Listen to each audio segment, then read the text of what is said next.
Hi viewers, আমি Mrs Emran আমেরিকার new York থেকে বলছি। আই হোপ সবাই ভালো আছেন। থ্যাংক ইউ সো মাচ ভিডিওটি ওপেন করার জন্য। আজ আমরা বাইরে গিয়েছিলাম, ওখান থেকে ফিরে এসে এই যে আপনাদের সঙ্গে আমাদের গার্ডেনের ভিডিওটা শেয়ার করছি।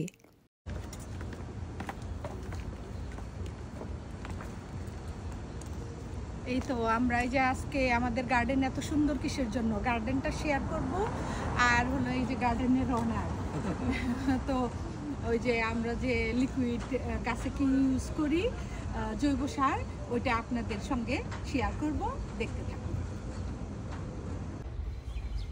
আপু ভাবি ভাইয়ারা, আজকের ভিডিওটি অনেক বেশি ইম্পর্টেন্ট, শুরু থেকে শেষ পর্যন্ত দেখবেন, ভালো লাগবে ইনশাল্লাহ। ঠিক এরকমই একটা ভিডিও ইউটিউব আমাকে সাজেস্ট করতেছিল আমি যেন তৈরি করে ইউটিউবে ছাড়ি। আসলে সব সময় কিন্তু যারা ইউটিউবে আমরা কন্টেন্ট ক্রিয়েট করি তাদের কিন্তু রিকোয়েস্ট থাকে কিংবা সাজেস্ট ভিডিও তৈরি করার জন্য বলা থাকে। এভরি ইয়ারেই আমার হাজব্যান্ড হাউজের ফ্রন্ট ইয়ার্ডে, ব্যাকয়ার্ডে এভাবে ফ্লাওয়ার গার্ডেন বলুন আর ভেজিটেবল গার্ডেন বলুন করে থাকে। তো আসলে দিনের পর দিন কিভাবে কি ইউজ করে সেটা আপনাদের সঙ্গে শেয়ার করা হয় না। তাই আজকে চিন্তা করলাম যারা গার্ডেন প্রেমিক, যারা গার্ডেন অনেক বেশি ভালোবাসে তাদের জন্য এই ভিডিওটি অত্যন্ত জরুরি। আমেরিকায় গার্ডেন করার জন্য সামার টাইমটা খুবই শর্ট, আর এই শর্ট টাইমের ভিতরে যাদের হাউস আছে কিংবা অ্যাপার্টমেন্টেও থাকে, যারা গার্ডেন ভালোবাসে তারা কিন্তু সবাই কম বেশি এভাবে গার্ডেন করে। আর এভরি ইয়ারে আমাদের হাউজের ফ্রন্ট ইয়ার্ডেও বিভিন্ন রকমের ফ্লাওয়ার হয়। আসলে অনেক সময় শেয়ার করি পিকচারে কিংবা শর্ট ভিডিওর মাধ্যমে, কিন্তু এভাবে শেয়ার করা হয় না। এর আগেও কিন্তু গার্ডেনের এই যে ফ্রন্ট ইয়ার্ড দিয়ে বিভিন্ন রকমের আমেরিকান লিলিগুলো ফুটেছিল, সেগুলোর কালার ছিল পিঙ্ক, রেড আর ইয়েলো। এবারও এই যে রেড কালার আর হোয়াইট কালার ফুটেছে। তো এক এক সময় এক এক কালারের ফুল ফুটে, এগুলো দেখতে অনেক সুন্দর লাগে। এই গার্ডেনে কিন্তু সকাল বিকাল ওয়াটার স্প্রে না করলেও অন্তত পক্ষে দিনে একবার ওয়াটার দিতে হয়ই। তার পাশাপাশি ভাইটামিন বিভিন্ন রকমের স্প্রেও দেওয়া হয় যাতে পোকার আক্রমণ না হয়, গাছগুলো সুন্দরভাবে বেড়ে ওঠে। আর তার পাশাপাশি আর কি করি দেখুন কি পরিমাণ হলো ফুল ফুটে আছে এই গাছটার ভিতরে। গোলাপ এক জায়গায় দেখুন কি পরিমাণ হলো ফুটে, এইরকম হলো চতুর্দিকেই ফুটে কয়েকদিন পর পর। এই যে দেখুন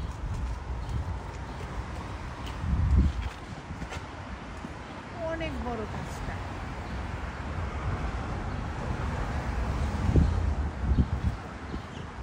সবাই তাকিয়ে থাকে এই গাছের দিকে।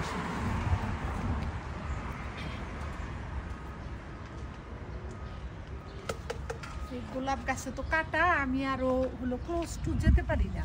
ক্লোজ টু যেতে পারলে আরো দেখাতে পারতাম যে কি পরিমাণ হলো ফুল ফুটে এই গাছটায়।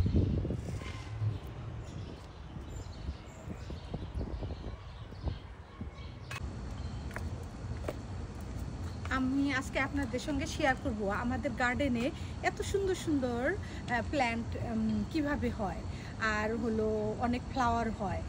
তো আমরা গাছে কি ইউজ করি সেটাই হলো এখন আপনাদের সঙ্গে শেয়ার করব।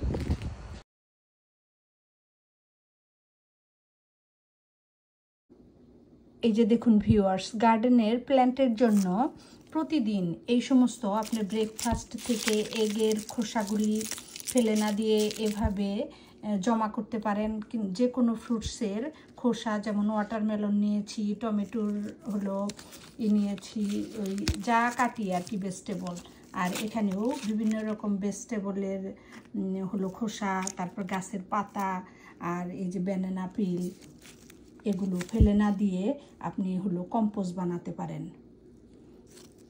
এই যে এটা হলো গ্রিন টি, যে মর্নিংয়ে ব্রেকফাস্টে আমরা গ্রিন টি ইউজ করেছি। গ্রিন টি তৈরি করার পরে তারপরে ওটা ফেলে না দিয়ে এভাবে গার্ডেনে ইউজ করলে প্ল্যান্টের জন্য খুবই ভালো সেটা।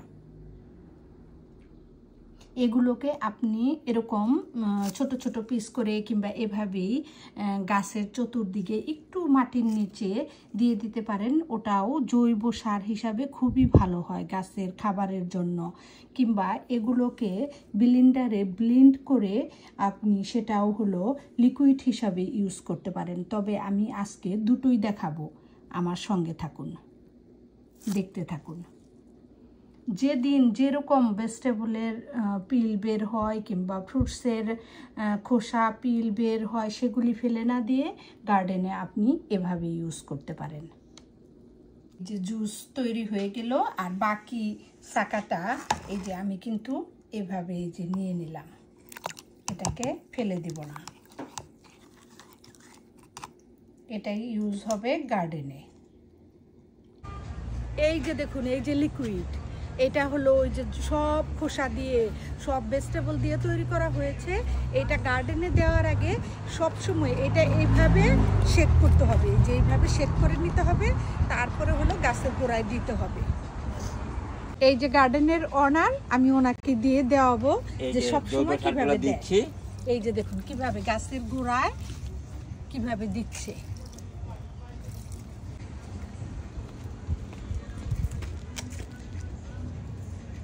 এই যে ঠিক এইভাবে, এই যে গাছের গোড়ায় এইভাবে, প্রত্যেকটা গাছের গোড়ায় এইভাবে 1 থেকে 2 সপ্তাহ পর পর দেয়।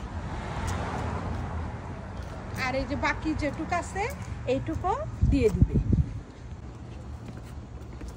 এই দেখুন তুলসী গাছগুলি এত সুন্দর হয়েছে এই জৈব সারটা দেওয়াতে।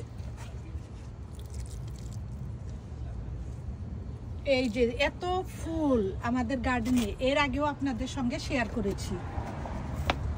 এই যে এত এত হলো ফুল গাছ, এই যে গোলাপ এত ধরে, এর আগেও তো অনেক গোলাপ ফুটেছে। এগুলি হলো এই জৈব সার দেওয়ার জন্য এরকম কয়েকদিন পর পরই এরকম গোলাপ ফুটে। তারপরে হলো এই যে দেখুন এত ছোট গাছ, বেগুন গাছ, এখানে ফোকাস দাও তো। এই যে দেখুন এত ছোট গাছ, 1 হাতও হয় নাই। এই যে দেখুন বেগুন, বেগুন, আর এই যে আরেকটা বেগুন। এইভাবে হলো এই যে কিউকাম্বার গাছেও আমি কিউকাম্বার দেখাচ্ছি। এই যে দেখুন কিউকাম্বার, এই যে কিউকাম্বার। এইভাবে দেখুন গার্ডেনে কত গাছ। এই জৈব সার যদি এইভাবে দেন, ইউজ করেন, তবে হলো গার্ডেনে অনেক ভালো গাছের বৃদ্ধি পায় আর ফল খুব কুইকলি আসে। এই যে দেখুন এই যে পিটুনিয়া গাছগুলো, সারাদিন এত রোদ গেছে, গরম নিউ ইয়র্কে, তারপরে দেখুন অনেক সুন্দর। আর এগুলিতে পানি দিলে এত সুন্দর তখন হয়। এগুলি কেন কিসের জন্য গ্রো হয় এত কুইকলি? এগুলো হলো ওই জৈব সারটা আমরা ইউজ করি প্রত্যেকটা। ওই গাঁদা ফুল বলেন, এই পিটুনিয়াগুলি বলেন, এগুলিতে আমরা এই জৈব সারগুলো ইউজ করি। আর এই যে গার্ডেনেও তো এর আগে দেখেছেন লাল শাক, তারপরে কিছু ডাটা হয়েছিল, ওগুলো তুলেছি। এখন যে সমস্ত গাছ আছে এই গাছগুলো ভেজিটেবল হলো বিনস আর ডাটা, অনেক কিছুই আছে এর ভিতরে। কিউকাম্বার দেখালাম, এগপ্ল্যান্ট দেখালাম, সব কিছুই হলো এই জৈব সার দেওয়ার কারণেই এত সুন্দর হয়েছে। এই দেখুন এখানে ওয়াটারমেলনের কতগুলি হলো খোসা রেখেছি। এগুলি কোনো কিছুই ফেলে দিব না, সবগুলোই গার্ডেনে দিয়ে দিব ছোট ছোট পিস করে মাটির নিচে। এগুলোই গাছের অনেক সুন্দর ভাইটামিন এবং জৈব সার হিসাবে গাছের খাবার হিসাবে ব্যবহার হয়। এই যে ব্লেন্ডারে কিছু ফ্রুটস কেটে নিয়েছি, এটাকে হলো তৈরি করব ফ্রুটসের জুস। জুস তৈরি করার পর এগুলির ভিতর থেকে যে অবশিষ্ট সাকা বের হবে ওটাও ফেলে দেব না, ওটাও গার্ডেনের প্ল্যান্টসের জন্য ইউজ করব। দেখতে থাকুন। এই যে সাকাটা, এই সাকাটা কিন্তু ফেলে দিব না। আর এই যে জুস, এই জুসটা খাবো, কিন্তু এই সাকাটা হলো গাছের খাবার হিসাবে গাছের গোড়ায় দিয়ে দিব, গার্ডেনে দিয়ে দিব। গার্ডেনের জন্য লিকুইড এভাবে গার্ডেনে ইউজ করার আগে প্রতিবারই ভালোভাবে শেক করে নিতে হবে, তারপরে গার্ডেনে ইউজ করতে হবে। যে কোনো কন্টেনারে, বোতলে আপনি এভাবে তুলে নিতে পারেন। আর ব্যবহার করার আগে ঠিক এভাবে শেক করে নিতে হবে। এখন মাটি দাও। এই যে দেওয়া শেষ হয়ে গেল, এখন এই যে মাটিগুলো দিয়ে নেড়ে চেড়ে এটাকে ঢেকে দিতে হবে। এভাবে সুন্দর এগুলি এই 2-4 দিনের ভিতরেই পচে যায়। তারপরে গাছের গোড়ায় গোড়ায় দিয়ে দিলে এটাই হলো সুন্দর জৈব সার তৈরি হয়। আপু ভাবি ভাইয়ারা, আপনার গার্ডেনে ঠিক এভাবে এই জিনিসগুলো আপনি ইউজ করে দেখুন। আমি 100% গ্যারেন্টি আপনার গার্ডেনে অনেক বেশি বেশি ফ্লাওয়ার আর ভেজিটেবল হবে। ভিডিওটি ভালো লাগলে বেশি বেশি করে শেয়ার করুন। যারা গার্ডেন করে, গার্ডেন ভালোবাসে, তাদের একটু হলেও উপকারে আসবে। আজকে এখানেই বিদায় নিব। নেক্সট ভিডিওতে আবারও দেখা হবে, কথা হবে। সবাই ভালো থাকবেন, সুস্থ থাকবেন, আমাদের জন্যও দোয়া করবেন। বাই।